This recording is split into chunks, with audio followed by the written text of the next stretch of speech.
انبیاء، اللہ کے جتنے انبیاء ہیں احیاء، وہ حیات ہیں، کہاں؟ فی قبورہم، اپنی قبروں میں، یصلون، نماز بھی پڑھتے ہیں۔ کن کے بارے میں فرمایا؟ دیگر انبیاء کرام۔ حضرت آدم علیہ السلام نبی ہے تو شامل ہو گئے، حضرت یوسف علیہ السلام نبی ہے شامل ہو گئے، حضرت یعقوب علیہ السلام نبی ہے شامل ہو گئے۔ جتنے انبیاء کرام دنیا میں تشریف لائے اور موت کا مزہ چکھا، ان سب کے بارے میں میں نہیں کہتا، حضور فرماتے کہ وہ تمام حیات ہیں۔ جس کو نبی حیات فرمائے نجدی تم مردہ کس منہ سے کہتے ہو؟ تم کہتے ہو کہ ہم قرآن اور حدیث پہ عمل کرنے والے، سلف کے قول پر، ارے اپنے کو سلفی کہہ کر ابن تیمیہ کو فالو کرتے ہو، اپنے کو سلفی کہہ کر ابن عبد الوہاب نجدی کو فالو کرتے ہو۔ اگر واقعی میں سلف الصالحین کو فالو کرتے تو ماننا پڑے گا کہ ہمارے آقا صلی اللہ علیہ وسلم کو اور دیگر انبیاء کرام کو حیات قبر میں ماننا ہی پڑے گا۔ ہم نے موت کا انکار نہیں کیا، مسئلہ یہ ہے کہ موت کے بعد زندگی، موت کا مزہ انبیاء کرام اپنی مرضی سے چکھتے ہیں، اپنی مرضی سے موت کا مزہ چکھتے ہیں۔ کیوں؟ ملک الموت کبھی آپ سے اجازت لے گا کہ میں آیا ہوں تمہاری روح قبض کرنی ہے، تھوڑا اجازت لے گا؟ نہیں۔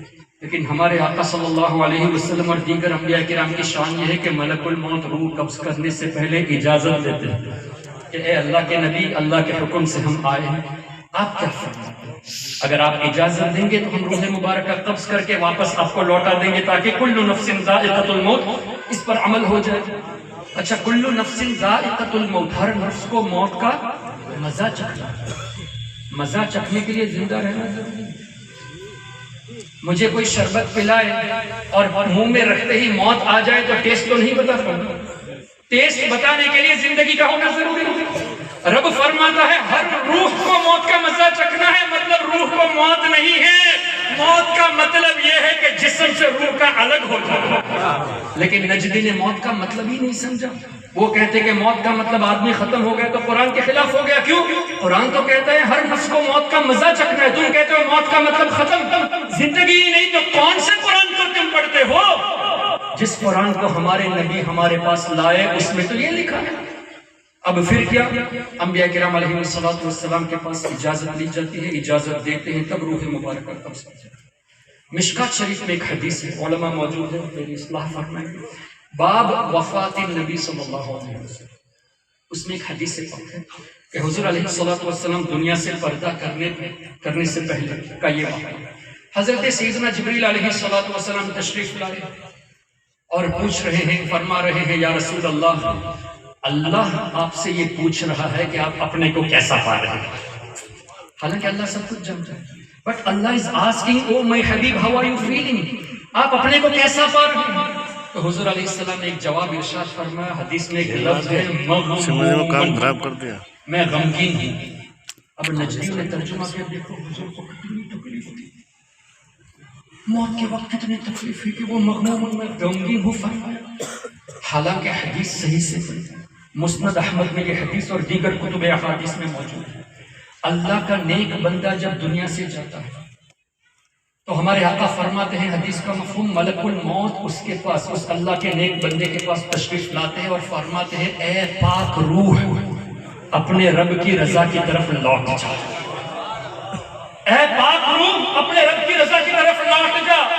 اور روح مبارکہ کیسے قبض کی جاتی ہے؟ حدیث کی روشنی میں، ایک پانی کے جگ سے، پانی کے برتن سے جیسے پانی کا قطرہ نکالا جاتا ہے۔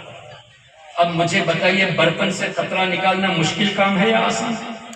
تو ہمارے نبی کے غلاموں کے غلام کا یہ حال ہے کہ ان کی روح مبارکہ آسانی سے نکالی جاتی ہے، اور نبیوں کی شان یہ کہ ان کی مرضی سے نکالی جاتی ہے، تو تکلیف کس بات کی؟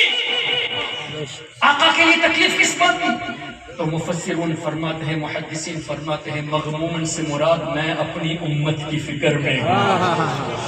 ہمارے نبی دنیا میں جب تشریف لائے تو امت کو نہیں بھولے، میں نہیں کہتا، امام قرطبی جن کا وصال ہجری 671 800 سال پہلے کے بزرگ، تفسیر قرطبی میں فرماتے ہمارے نبی صلی اللہ علیہ وسلم جب پیدا ہوئے تو کیا کیا معجزات کا ظہور ہوا۔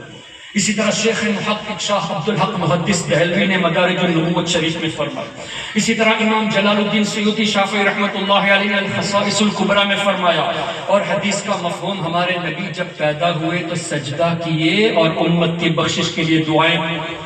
اسی کی طرف اشارہ کرتے ہوئے امام اہل سنت فرماتے ہیں، پہلے تو فرماتے ہیں حضور کا پیدا ہونا جس سہانی گھڑی، سہانی گھڑی جس سہانی گھڑی، حضور کی برکت سے وہ گھڑی وہ موقع بھی سہانا ہو گیا، جس سہانی گھڑی چمکا طیبہ کا چاند، اس دل افروز ذات پہ لاکھوں سلام۔ اور آگے فرماتے ہیں پہلے سجدے پہ، جو پیدا ہوتے ہی سجدہ فرمایا، پہلے دنیا کا پہلا سجدہ، پہلے سجدے پہ روز ازل سے درود، کیوں یادگاری امت پہ لاکھوں سلام۔ اس وقت حضور علیہ السلام نے امت کو یاد فرمایا، اس یادگاری امت پر لاکھوں سلام۔ سبحان اللہ۔ تو ہمارے نبی صلی اللہ علیہ وسلم پیدا ہوتے ہی ہم کو نام، اور کتنی روایات کثیر تعداد میں موجود کہ دنیاوی زندگی میں بار بار ہماری بخشش کے لیے ہمارے نبی رو رو کر دعائیں فرماتے، اور دنیا سے پردہ کرتے وقت بھی مغمومن کا انداز، شب معراج اللہ کا دیدار کرتے ہوئے بھی ہم کو نہیں بھولے، السلام علینا وعلی عباد اللہ الصالحین۔ اور روضہ انور میں آج تشریف فرما ہے، خود ہمارے آقا فرماتے ہیں، اس حدیث کو ابن تیمیہ اور وہابیوں نے بھی صحیح کہا ہے، حیاتی خیر لکم ومماتی خیر لکم، جس کا مفہوم ہے کہ حضور فرماتے ہیں میرا دنیا میں رہنا بھی تمہارے لیے بہتر، میرا دنیا سے جانا بھی بہتر۔ دنیا سے جانا بہتر، یہ بات کیسے سمجھ میں آئی؟ لیکن حضور علیہ السلام فرماتے ہیں میرے دنیا سے جانے کے بعد تمہارے اعمال میں دیکھوں گا، تمہارے نیک اعمال دیکھ کر اللہ کا شکر ادا کروں گا، تمہارے گناہوں کو دیکھ کر اللہ کی بارگاہ میں تمہاری بخشش کی دعا کروں گا۔ کیسے رحمت والے آقا، جو آج بھی ہمارے لیے روضہ انور میں رہ کر ہماری مغفرت کی دعا فرماتے ہیں، اور بروز محشر اللہ چاہے تو کسی کو قبر سے اٹھا کر ڈائریکٹ جنت میں بھیج دے اور جہنمی کو ڈائریکٹ جہنم میں بھیج دے، لیکن کیا ایسا ہوگا؟ ایسا نہیں ہوگا۔ کیا ہوگا؟ بروز قیامت ہر انسان، سب لوگ جمع ہوں گے، اس میں مسلمان بھی ہوں گے، غیر مسلم بھی ہوں گے، منافق بھی ہوں گے، یہودی ہوں گے، نصرانی ہوں گے، نجدی ہوں گے، دیوبندی ہوں گے، شیعہ ہوں گے۔ اور یہ بھی بات یاد رکھ لینا، حضرت صدیق اکبر رضی اللہ تعالیٰ عنہ کے خلاف بولنے والے کو مولا علی مشکل کشا حوض کوثر سے جام نہیں پلائیں گے، بے شک بے شک بے شک۔ فاروق اعظم کی برائی کرنے والے کو مولا علی جام نہیں پلائیں گے، اور مولا علی نے تو یہاں تک فرما دیا جو مجھ کو ابو بکر اور عمر کو فضیلت دے گا میں اسے 80 کوڑوں کی سزا دوں گا۔ تو اے رافضیو، مولا علی کے نام پر، ان کی محبت کے دعوے پر صدیق اکبر اور فاروق اعظم کی برائی کرتے ہو تو مولا علی کے حکم کے مطابق تمہیں 80 کوڑوں کی سزا دی جائے گی۔ کس مولا علی کی بات کر رہے ہو جنہوں نے فرمایا کہ مجھے کوئی صدیق اکبر پر فضیلت نہ دے؟ اور اعلیٰ حضرت نے تو حدیث کی روشنی میں بڑی پیاری بات فرما دی۔